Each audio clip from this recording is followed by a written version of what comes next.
Hey everybody, I'm Grandmaster Ben Feingold. This is 5 Minutes with Ben, and I'm Ben.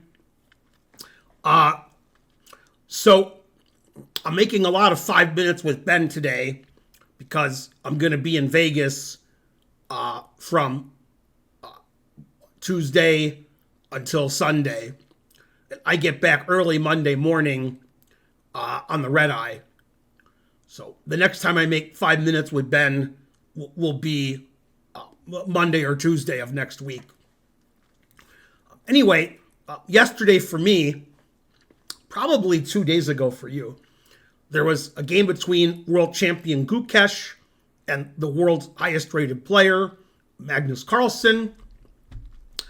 Magnus was black and outplayed Gukesh for about 80% of the game, had decisive advantage. Then he let it slip a little. And so it's not clear if black's winning here, but black's better. Black's, D pawn is pretty strong. Two connected passed pawns, what else? And then this pawn is passed, but, come on. Ugh. Okay, anyway, Gukesh played knight d7. Both players had about 30 seconds left. So now it's blunder time. And I think Magnus probably didn't make any really bad moves this game. He made some inaccuracies, but this move is double question mark.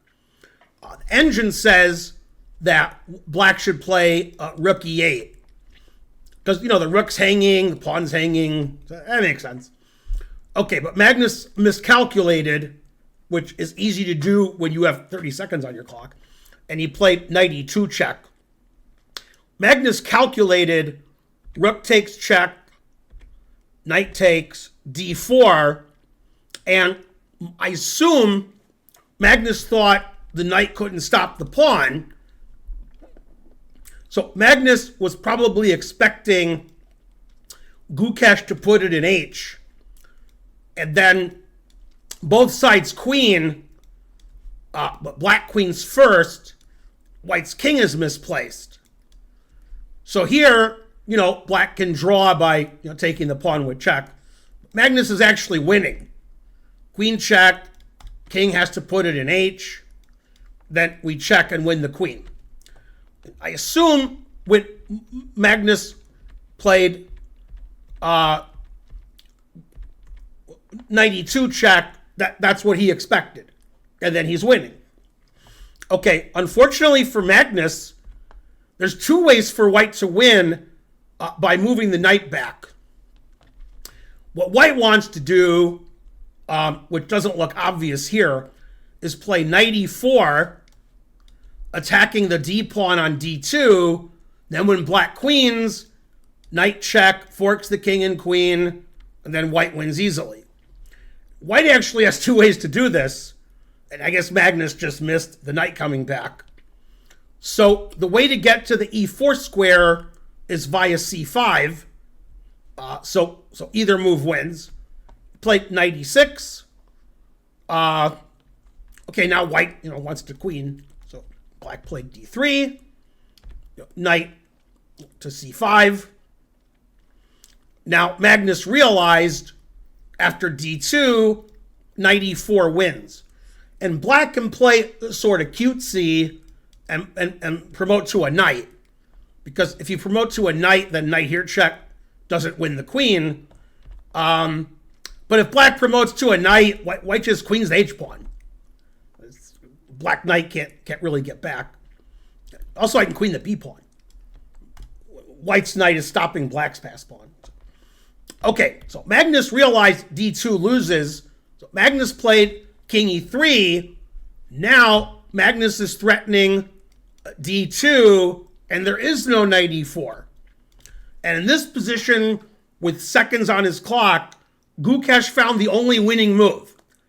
If you haven't seen this game or you forgot, you forgetting is more likely, pause the video and try to find the winning move that Gukesh played. There's only one. Okay, we're back. Gukesh played knight a4 because the knight on b2 does an excellent job of stopping the passed pawn. Now here comes the h-pawn. Okay, Magnus played e4. Gukesh pushed his h-pawn.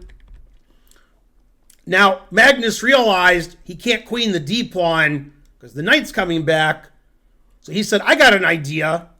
I'll queen the e-pawn with check. So now, if both sides push their passed pawns, h6, e3, h7, e2, h8, e1 check, probably black can draw because d3 pawn's pretty strong. I don't know if black can draw, but best chance he has. Okay, so Gukesh correctly played knight b2. This is an excellent move. Now, if we play king c2, attacking the knight, then we play knight c4, d2, and now h6 wins. But to make it easy for you guys, knight e3 check, and then doesn't matter where the king goes, king f2. Okay, obviously white's winning. Okay, so Magnus didn't play king c2. Magnus played e3.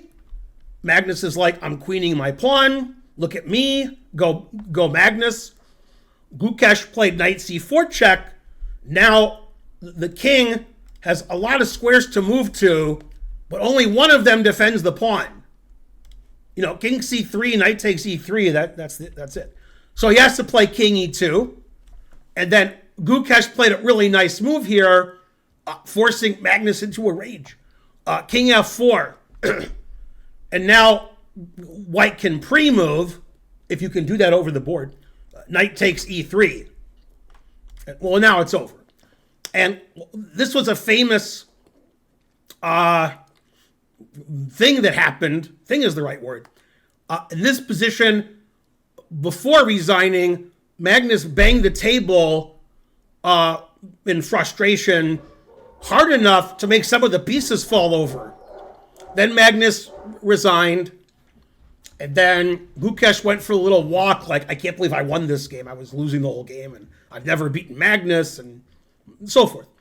And then Magnus came back to the board and started setting up the pieces because he was, like, being angry somewhere.